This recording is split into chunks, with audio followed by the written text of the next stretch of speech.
Bonjour à tous, bienvenue dans ce live, j'espère que vous allez bien. Comme toujours, je vous épingle le nom et le prénom de la professionnelle qui sera en live aujourd'hui avec nous, Gwenaëlle de Roust. Je vous l'épingle bien. Hop, ça y est, ça s'est épinglé. Aujourd'hui, on va parler de raviver l'intimité et la complicité en couple. J'espère que ça va vous parler, ce sujet-là. On va en parler plus longuement avec Gwenaëlle comme toujours. Je vais répondre aux questions qu'on me pose très souvent. Les lives sont visibles, oui, après le live, bien évidemment. Vous pouvez les retrouver dans la partie vidéo sur Instagram. Voilà. Pour ceux qui ne savent pas où c'est, n'hésitez pas. Je peux vous envoyer un message, vous m'envoyez un message privé et je vous réponds. Bonjour à tous. Sachez également qu'il y a à disposition des podcasts. Notre podcast, il est disponible sur pas mal de plateformes, honnêtement, Spotify, Deezer, iTunes. Voilà, donc n'hésitez pas, si vous avez une autre plateforme à rechercher psychologue.net, vous nous trouverez très facilement normalement. Alors, je vois que vous rentrez tous au fur et à mesure. Bonjour, bienvenue. Marwa, n'hésite pas si tu as des informations à demander, à nous envoyer directement un message par privé. C'est moi qui vous réponds. Donc n'hésitez pas, je vous explique tout si jamais vous avez des doutes, si vous souhaitez avoir le podcast, si vous souhaitez savoir où est ce live, voilà, pour n'importe quelle info, n'hésitez pas, mais c'est moi qui suis derrière, c'est moi la community manager, je vous le rappelle. Ah bah très bien Axel, si ce sujet tombe très bien. C'est parfait. Donc je vous le rappelle le sujet pour ceux qui arrivent, mais même s'il est toujours épinglé ici, raviver l'intimité et la complicité en couple. Alors, on va essayer de se connecter directement avec Gwenaëlle. Alors, sublimation, Gwen. Voilà, c'est ça. On se connecte.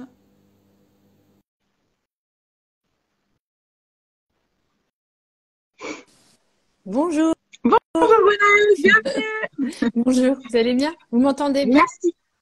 Oui, très bien. Merci de t'être libérée, Gwenaëlle, pour ce live aujourd'hui, jeudi. Merci beaucoup d'être présente et de pouvoir parler ensemble du coup. Merci.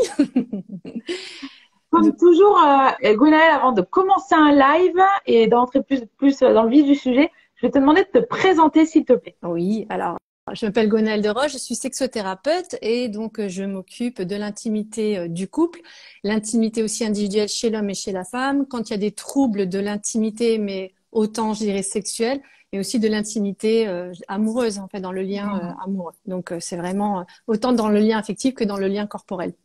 D'accord, la connexion émotionnelle qu'on peut avoir avec l'autre. Exactement. D'accord. Merci Gwenaëlle. Tu reçois en ligne, en consultation présentielle, les deux? Ouais, donc moi je suis située sur la métropole lilloise, mais en fait sur psychologue.net, je suis autant en thérapie via en ligne, donc distanciel et présentiel. Donc je reçois en cabinet ou je reçois par Zoom. Ok, super. Ok, merci Gwenaëlle pour cette précision. Alors, on va rentrer directement dans le vif du sujet, vu que c'est ça qui intéresse nos petits utilisateurs du jour. Raviver l'intimité et la complicité en couple. Alors, justement, Gwenaëlle, est-ce que la routine, elle est inévitable dans un couple? Alors, je sais que ça va pas forcément plaire à tout le monde, mais oui, elle est en fait plus ou moins inévitable parce qu'en fait, quand on décide d'être en couple, on décide conjointement, mutuellement, de se dire tiens, on s'engage à vivre une relation. Et comment elle se met en place la relation? Elle va se mettre en place par des petits rituels organisationnels. Quand c'est les balbutiements d'une relation de couple, ça va être tiens, allez, on se voit au moins 2 fois par semaine, on va aller faire des cinémas, on va faire des projets vacances, tiens, je te présente mes parents, on se présente s'ils sont encore vivants, on se présente ensemble mutuellement. Alors, je dirais notre secteur social, amical et familial, et qui fait que forcément, eh bien, ces petits rituels vont apporter en fait les fondations en fait du couple, ce qu'on appelle cette stabilité. D'ailleurs, si là il y a des personnes là qui écoutent, si vous êtes en relation aujourd'hui, si demain vous avez plus votre partenaire, qu'est-ce qui se passe à l'intérieur de vous? Et très souvent, moi, du coup, les couples me disent, bah oh là là, je me sens déstabilisée, j'ai l'impression que je perds mes fondations, je perds mes repères. Et donc, en fait, quelque part, le couple, à travers eh bien, ces petits gestes du quotidien, donc ce qu'on appelle la routine, ça apporte cette stabilité.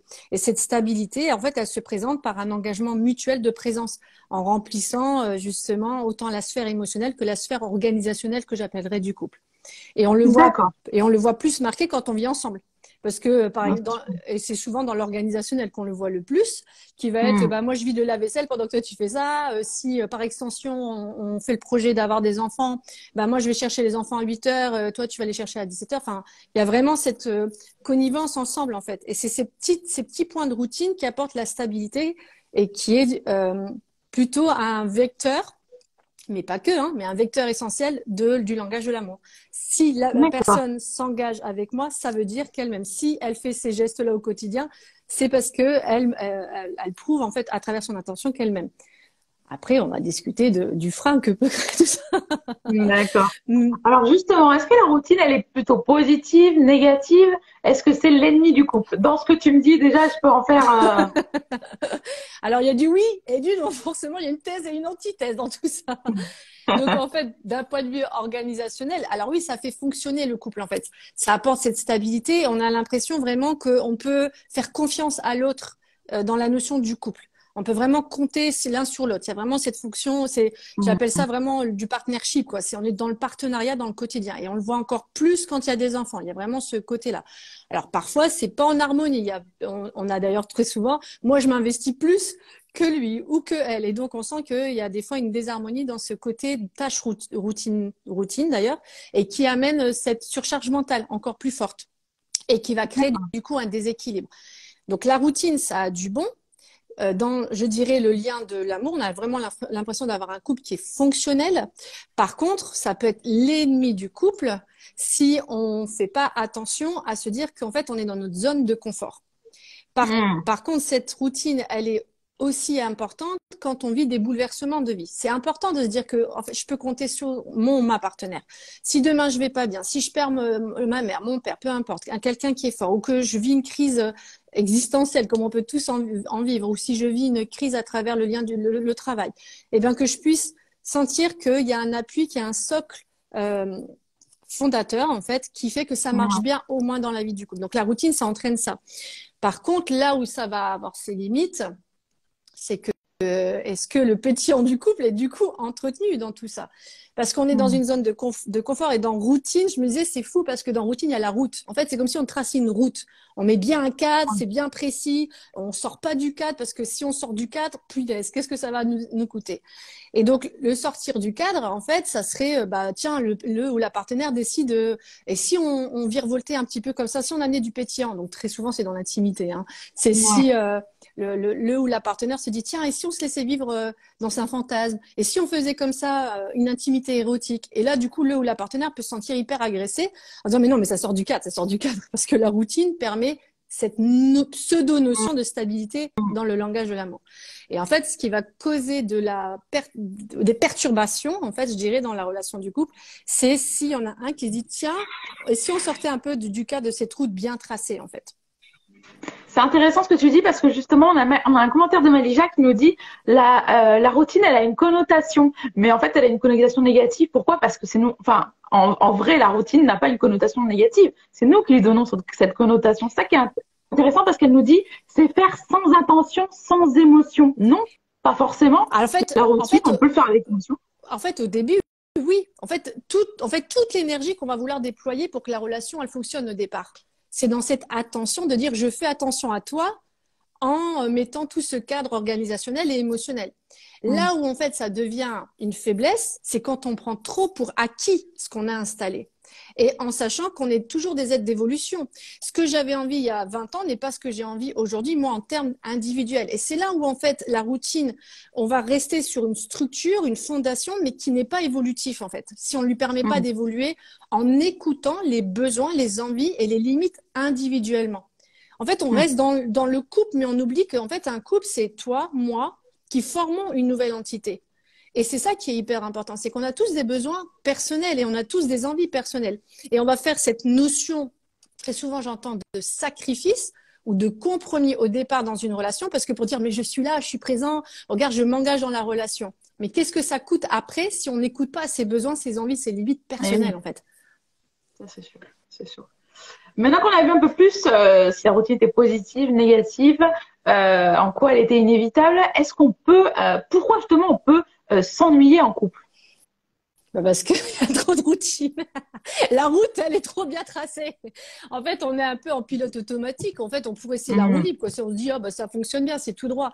Et mais qu'est-ce que ça crée? Ben, il n'y a pas de rencontre, en fait, où on s'autorise, en fait, à être dans l'individualité. Mais tiens, qu'est-ce que toi, tu ressens? Qu'est-ce qui te fait pétiller? Qu'est-ce qui fait que là, la relation, elle nous limite, toi et moi, dans notre potentiel d'évolution constante. Et en fait, la routine, si on sait pas la naviguer bien, si on n'apporte pas de l'harmonie avec ce qu'on va parler juste après, en fait, ce que ça va amener, bah, ça va amener de la stagnation. Et des fois, ça va être éteint. Et moi, très souvent, j'entends le couple, je me sens éteint dans la relation. C'est un peu comme au boulot, en fait. Au boulot, si on fait tout le temps les mêmes tâches, on se sent pas stimulé dans la relation. Il n'y a pas de stimulation. C'est fonctionnel. Ça marche bien, c'est fonctionnel. Ça apporte ce cadre-là. Mais est-ce que du coup, ça entretient le pétillant dans la relation et est-ce que ça permet à chacun des acteurs de la relation ou actrices de la relation d'aller plus loin dans son potentiel ensemble? C'est là où on peut mettre un grand doute du coup. Et donc oui, on s'ennuie. On peut s'ennuyer quand on installe une trop belle routine et on le voit. Il y a des gens, enfin, il y a des couples, ça fait 40 ans qu'ils vivent ensemble, mais ils vivent ensemble en parallèle, quoi. Ouais. Ça a été hyper fonctionnel dans le lien familial, dans le lien. Et il y a beaucoup de divorces après 60 ans. Une fois qu'il n'y a plus de travail, il n'y a plus d'enfants, qui on est? Comment on fait entretenir la relation? Et ouais. Ah ouais. C'est vrai, c'est vrai, c'est vrai. Merci de nous rappeler ça, Gwenaëlle. Alors, comment justement on peut raviver l'intimité et la complicité dans un couple? Alors, ça on va aller dans le vif du sujet. En fait, ce qui est important de comprendre, c'est est-ce qu'aujourd'hui, je nourris ma relation où je me sens séduit et où je séduis l'autre. Est-ce que je suis toujours dans la reconquête de la relation? En fait, il faut pas s'appuyer. On a des acquis, on a des fondations, c'est cool. Mais comment je peux enrichir la structure, la façade pour en faire une belle maison? Et en fait, le langage de l'amour, il est cool. On sait on peut compter l'un sur l'autre. On sait qu'on a une belle structure. Mais comment on peut amener cette saveur? C'est ce qui fait ça fait de nous un couple unique, en fait. Eh bien, c'est d'aller dans le langage érotique. Et attendez, je suis désolée, j'ai oublié d'éteindre mon WhatsApp. Je vais vous l'éteindre. Hop là. Et en fait, qu'est-ce qui fait qu'il ramène le langage érotique? Le langage érotique, il faut se souvenir de nos balbutiements quand on s'est connus. C'est ce qui est excitant. C'est ce qui fait qu'en fait, on connaît pas encore l'autre, quand on a envie d'aller vers l'autre tout le temps et c'est une zone de danger. C'est ce qui est un peu, ce qui va allumer la flamme, qu'on va toujours vouloir être dans l'intimité corporelle, sexuelle avec son ou sa partenaire. Et le langage érotique, plus on ramène de la fondation de l'amour, plus il y a de la routine, plus le langage érotique se fait de la malle. Pourquoi il dit quoi? Bah, la route, elle est tracée. Moi, je veux des dodanes, moi, je veux des nids de poules, moi, dans un truc qui pétille. Je veux pas que ça reste tout droit. Et donc, du coup, il s'est amené cette saveur, amené ce petit zone de danger dans la relation de couple. Et comment on peut l'amener? On peut l'amener déjà, premièrement, regardez nos zones de génie, c'est-à-dire nos zones de points forts dans la relation du couple, c'est quoi? C'est ça, par exemple, c'est la communication, on communique bien. On arrive à répartir bien les tâches. Je me sens soutenue par toi, je me sens vue, je me sens en sécurité. Ça peut être plein de choses, ça peut être ça les zones de génie. Mais c'est quoi les zones de génie qui ne sont pas exploitées? Donc, c'est quoi nos zones de faiblesse dans la relation? On n'a plus d'intimité. On n'a plus cette complicité comme on avait avant. Il n'y a plus de spontanéité. Moi, ce que j'entends souvent, c'est ça manque de légèreté, ça manque de jeu, de spontanéité, parce que la routine, c'est lourd, hein, c'est c'est une structure, quoi. C'est un peu comme un colosse communiste. Les immeubles communistes, c'est hyper lourd, quoi.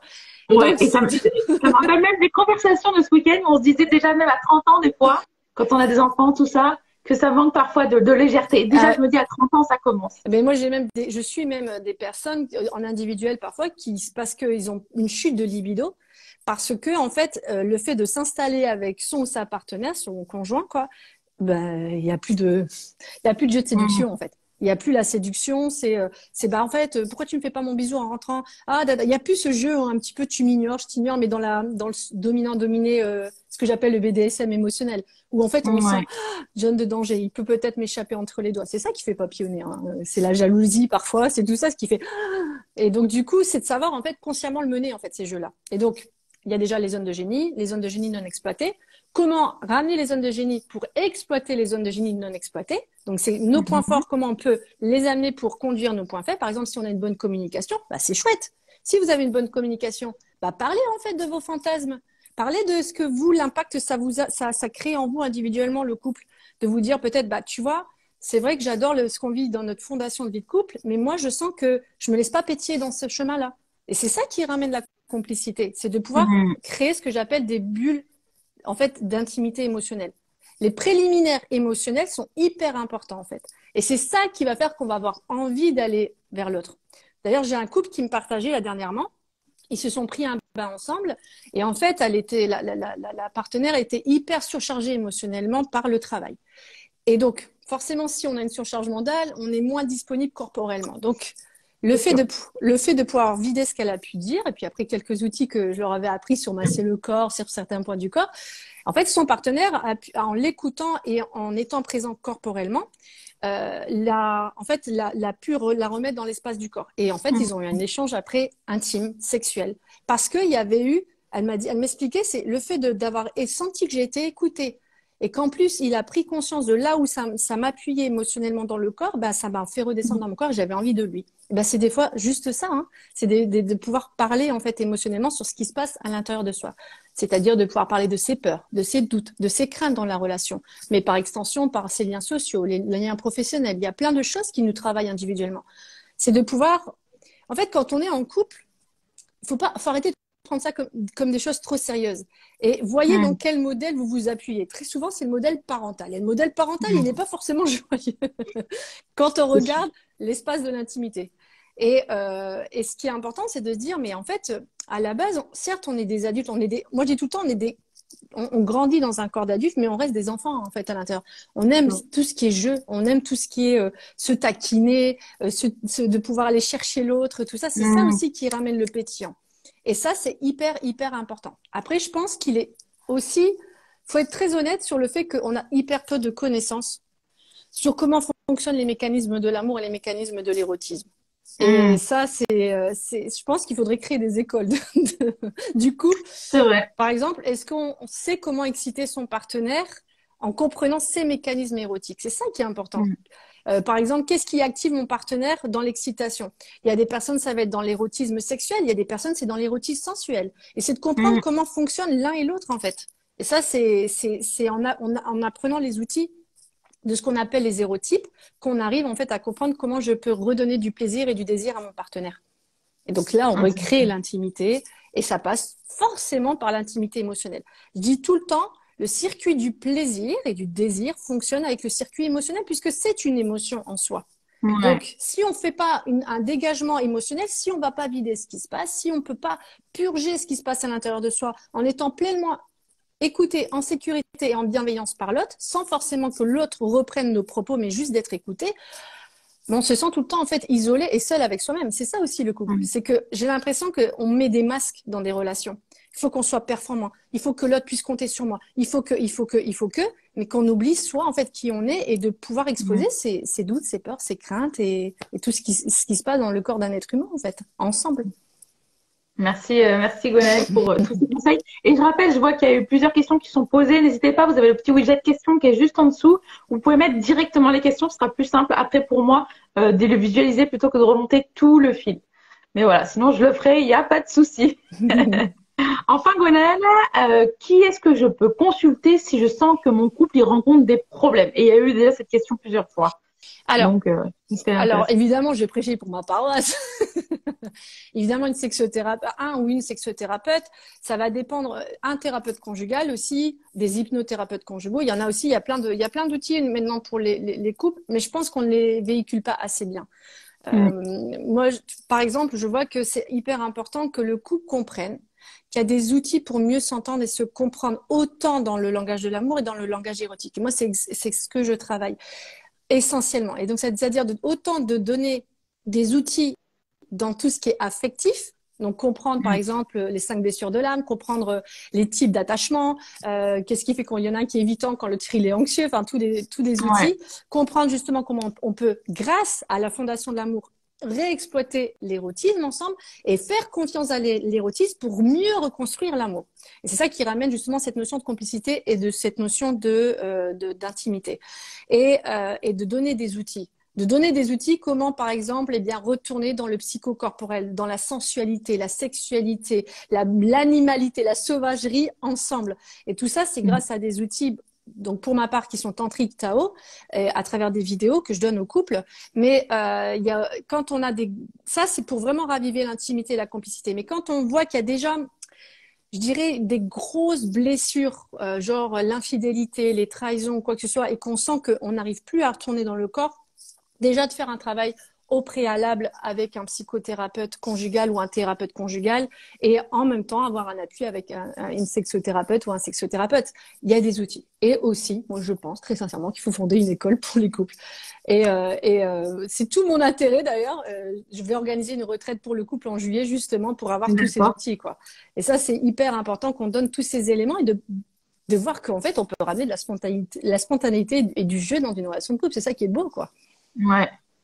Et la retraite, du coup, elle est où exactement? Elle est en Ardèche, oui, elle est en Ardèche et c'est du 16 au 22 juillet et ça sera vraiment, donc je le fais avec un sexothérapeute aussi spécialisé dans tout ce qui est tantra et Tao et on va vraiment apporter des outils hyper ludiques pour le couple mais aussi dans la meilleure connaissance du corps de l'un et de l'autre, dans la psyché, dans les mécanismes, ce qu'on appelle inconscient et conscient de ce qui peut se passer dans une vie de couple. Donc ça va être génial, on va rire, on va rapporter de la joie. Super. Un peu de comment on dit? Non, de légèreté, voilà. De légèreté. Alors, Gwenaëlle, on va regarder les questions qui ont été posées aussi. Alors, tu vois, ça a été vite. Intéressant. On a une personne qui nous demande comment prendre rendez-vous pour le couple avec vous, Gwenaëlle. Alors, vous pouvez le faire donc automatiquement soit sur psychologue.net. Vous me retrouverez sur De Rost Gwenaëlle. Vous pouvez demander donc psychologue.net m'enverra un message ou directement sur ma page Insta s'il le souhaite. Mais en général, il passe par psychologue.net. Voilà, mais n'hésitez pas, oui, alors que ce soit sur l'Instagram de Gwenaëlle ou directement sur psychologue.net, je vous envoie le lien de sa page avec grand plaisir. Alors, on va regarder une autre question. Alors, on a Simonette qui nous dit comment faire si son partenaire il est réfractaire à parler de ses émotions. Mais c'est pas facile parce que là, je vais donner un exemple. Peut-être que ça ne s'applique pas pour son partenaire, mais moi, je me souviens, là, j'ai eu un couple la fois dernière où, en fait, le partenaire, il a toujours été humilié quand il était jeune et où on prenait pas le temps de pouvoir, il se sentait pas en sécurité de pouvoir parler de ses émotions. Et ce que ça crée en lui, c'est du détachement, dissociation, entre guillemets, entre l'émotion et ce qui se passe dans son corps, où en fait, c'est dangereux d'exposer ses émotions parce qu'on peut se moquer de moi. Et donc, où on entend aussi ces injonctions dans la masculinité, la virilité. Un homme, ça pleure pas. Un homme, ça n'a pas le droit d'exprimer ses émotions. Si tu veux être un homme, faut que tu sois fort. Toutes ces empreintes en fait psychologiques, ça a un impact sur son lien affectif. Il va être évitant avec ses émotions, enfin avec l'autre. Ça ne veut pas dire qu'il n'est pas anxieux à l'intérieur de lui-même, mais il va se dire parce que c'est de la faiblesse et c'est de la vulnérabilité. Et donc ce qui est important quand il est réfractaire comme ça, c'est que je peux comprendre l'impuissance de la partenaire en disant mais moi j'aimerais tellement qu'il me dise ça, j'aimerais tellement qu'il se sente en sécurité, mais il faut d'abord qu'il reconstruise son système nerveux pour donc avec un spécialiste. Moi c'est ce que je travaille avec les hommes et les femmes, c'est de dire mais tu peux être en sécurité avec tes émotions, les exposer en fait. Et ça demande c'est important qu'il aille consulter une personne qui puisse, enfin un spécialiste qui puisse l'aider. Et j'entends parfaitement l'impuissance de sa partenaire. Et ce que je dis tout le temps, dans ces cas-là, il y a une phrase magique. C'est pas de faire des reproches en disant ah mais je te connais pas, tu dis jamais rien ou quoi que ce soit. C'est pas faire des reproches, mais lui dire de quoi tu aurais besoin là maintenant pour. Je sens qu'il y a quelque chose qui travaille. De quoi tu aurais besoin de ma part pour te sentir mieux. Juste cette phrase. Des fois, ça, bon, les trois quarts du temps, ils savent pas leurs besoins, mais de voir qu'en fait, il y a de l'attention, il y a de l'écoute. Et ça permet de. D'accord. Merci Gwenaëlle pour ces conseils. On va regarder d'autres questions qui sont tombées. On a Abdel qui nous dit comment mettre en confiance une personne hypersensible afin qu'elle puisse enfin se libérer de ses émotions. Je peux parler de moi là dans l'hypersensibilité. En fait, c'est besoin. Moi, ce que j'entends, c'est qu'on a besoin juste d'être écouté dans ce qui se passe dans le corps, de laisser la décharge émotionnelle se faire naturellement. En fait, c'est juste de dire, pareil, de quoi tu aurais besoin là pour que je t'apporte plus de sécurité, de bienveillance. Ou faire ce que j'appelle dans cette bulle d'intimité, là, les préliminaires émotionnels. Ok, si tu avais 3 minutes pour me parler d'un sujet qui t'agace dans ton corps, ça serait quoi? Qu'est-ce que c'est? Et d'écouter activement. C'est-à-dire, c'est pas refaire un feedback derrière. C'est juste d'écouter activement et de dire, je t'entends et je te vois dans ce que tu traverses. Et merci de ton partage. Et parfois, ça, c'est juste assez, en fait, pour pouvoir exprimer ce qui se passe. Et pas plus, en fait. Ouais, intéressant, merci. Alors, il y a une question en ligne que j'ai vue qui est intéressante. Loli qui nous demande, pensez-vous, Gwenaëlle, que l'on peut sauver notre couple après plusieurs longs mois d'abstinence et de non-intimité, mais avec des fondations solides et une communication? Oui, mais c'est ce que je travaille, hein. Ça, c'est parce que c'est des couples qui fonctionnent bien dans l'amour, mais je leur dis, hey, ouais, pourquoi on reste dans la zone de confort? Mm, Et qu'est-ce qui fait mm, qu'on va pas élargir cette zone de confort? Et souvent, c'est aussi individuel, c'est son rapport avec son corps, c'est son rapport il y a plein de, moi, j'entends souvent un partenaire qui me disait, mais moi, je sais pas comment lui faire l'amour, j'ai toujours l'impression que je suis pas à la hauteur. Il y a plein de pertes d'estime de soi parfois dans la relation parce que, ben, on décode pas, on n'arrive pas à décoder, ben, c'est quoi, comment faire monter l'excitation, mm, comment mm. comprendre le massage du sexe autour de la vulve, autour du pénis. Enfin, il y a plein de choses où il y a ces maladresses, en fait. Et donc, ça s'apprend. Il faudrait une école, je vous dis vraiment. C'est ça, il y a C'est autant de ça. personnes que de plaisirs différents, donc c'est vrai que c'est Ex- important de le rappeler. Euh... Ah, Ilan qui nous dit comment sortir de la routine de la non-communication. Ça, c'est hyper intéressant. Donc ça serait à distance de profil hyper évitant, quoi. Alors, s'il y a plus de communication, ou il y a non-communication, c'est de se poser la question, qu'est-ce qui fait qu'il n'y a pas... Alors, est-ce qu'il y a assez de sécurité pour pouvoir communiquer? Qu'est-ce qui fait que la communication ne s'installe pas? Et donc, on peut venir sur ces... Déjà, toujours venir sur les points forts d'une relation, avant de parler des points faibles. C'est quoi nos points forts dans la relation? Bah, il y a ça, il y a ça, il y a ça. Ok. C'est quoi notre point faible? Bah, on communique pas. Je comprends, je sais même pas ce que tu veux. Ok. Quel impact, du coup, la relation de couple, elle a sur toi pour que tu ne sens pas capable de pouvoir communiquer? Et c'est d'aller voir soi-même l'impact que la relation de couple crée.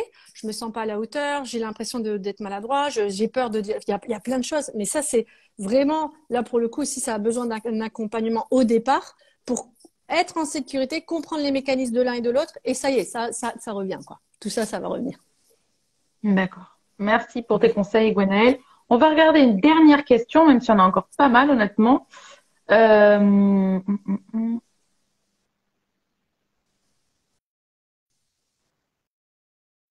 Alors, je ne sais pas si tu vas pouvoir répondre à cette question, sinon on en regardera une autre. Que pensez-vous d'un couple asymétrique, exclusif et poli?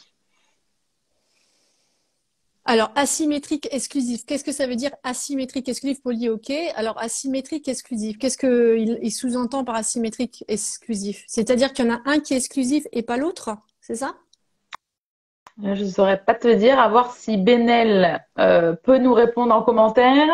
Sinon, on peut attendre son commentaire et regarder une autre question en attendant. Ouais, j'ai vu une question, Charlotte, qui peut être hyper Oui, intéressante. Comment aborder vas-y. avec mon ami qui a des problèmes d'érection et d'éjaculation précoce malgré un suivi car je suis frustrée sexuellement et ne me donne plus envie. C'est hyper intéressant ça. C'est recréer vraiment de la sécurité dans la relation de couple. Une personne qui a des problèmes d'érection et d'éjaculation précoce, c'est qu'il y a un enjeu psychologique qui se joue à l'intérieur. C'est pourquoi la tête ne répond plus avec le pénis. C'est-à-dire qu'il y a une déconnexion. Et souvent, c'est parce que il y a un plein émotionnel dans le cœur. Et donc, pour l'accompagnant, donc ici, enfin, je suppose que c'est une relation hétérosexuelle, je crois. Ouais, c'est ça.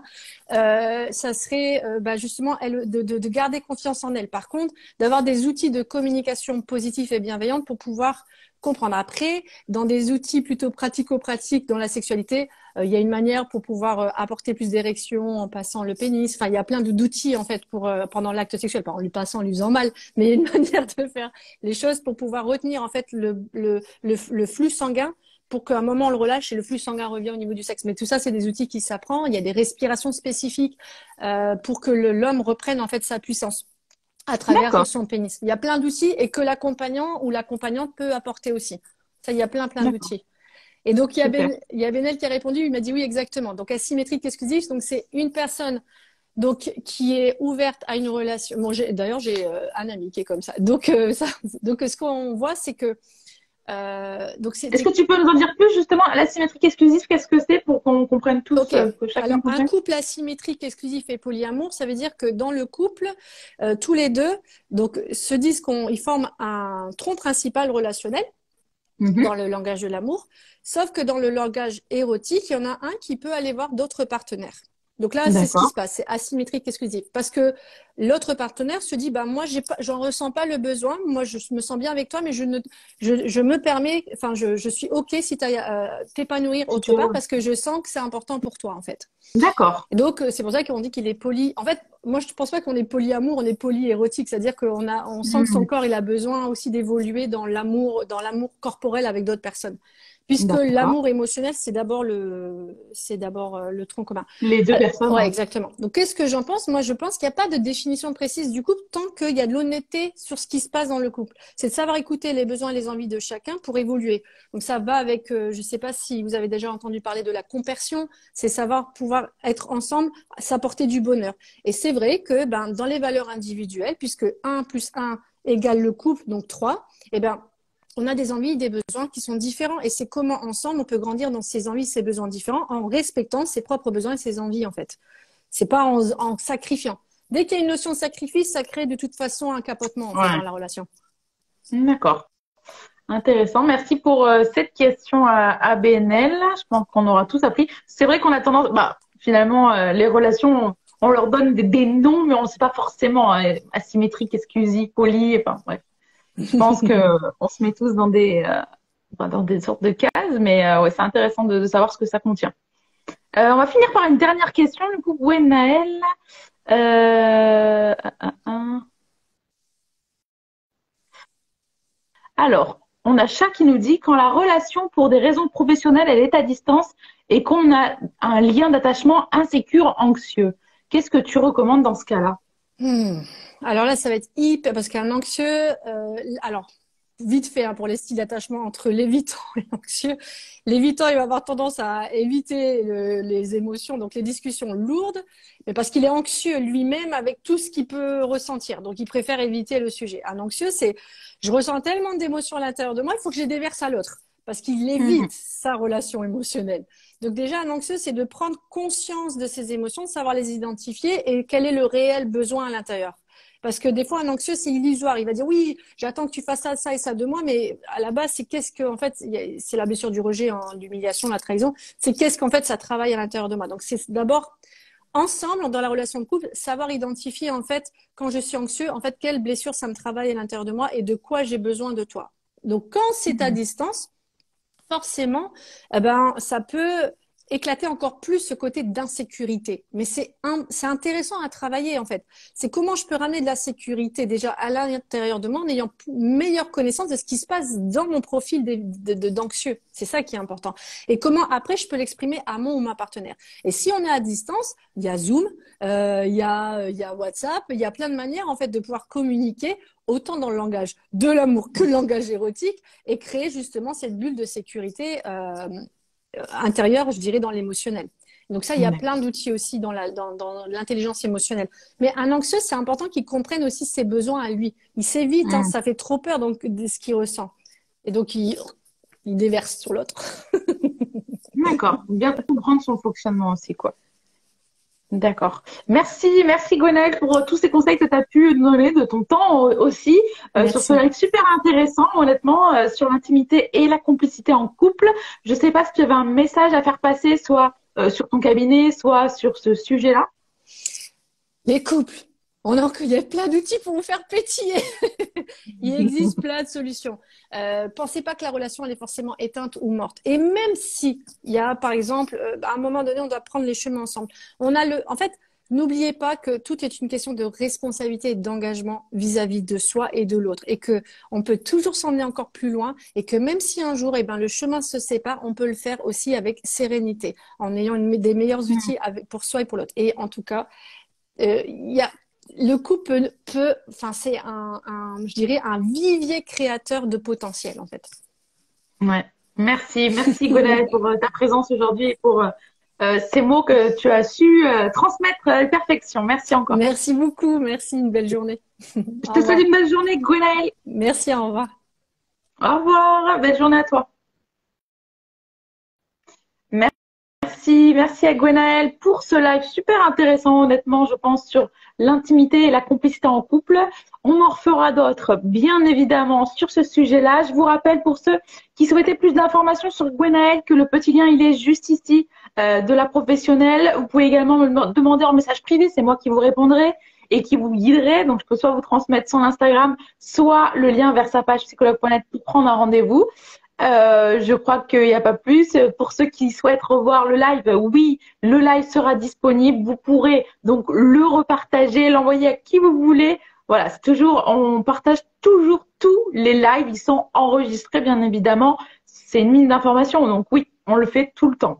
Sachez que ces lives, ils sont également téléchargés en podcast, retranscrits en podcast. Donc, vous pourrez aussi les écouter sur votre podcast, votre plateforme de podcast préférée, que ce soit Spotify, Deezer, iTunes. Vous tapez psychologue.net, vous retrouvez le live au fur et à mesure où on les met en ligne. Voilà, faut juste être patient. Les podcasts qui sont aujourd'hui sont des podcasts qui ont été il y a 2-3 mois. Voilà, mais voilà, juste un tout petit peu de patience avant qu'ils soient en podcast, mais ce sera fait. Voilà. Merci à tous pour votre présence aujourd'hui. On ne se retrouve pas la semaine prochaine parce que c'est Pâques, tout ça, j'ai aussi besoin de vacances. Donc, mais je vous retrouve dans une semaine du coup, dans une semaine pour les prochains lives et on en aura 2 cette fois-ci. Et il y a une petite surprise aussi à venir. Vous allez voir en fin avril, ouais, mi-fin avril, il y a une petite surprise qui vous attend.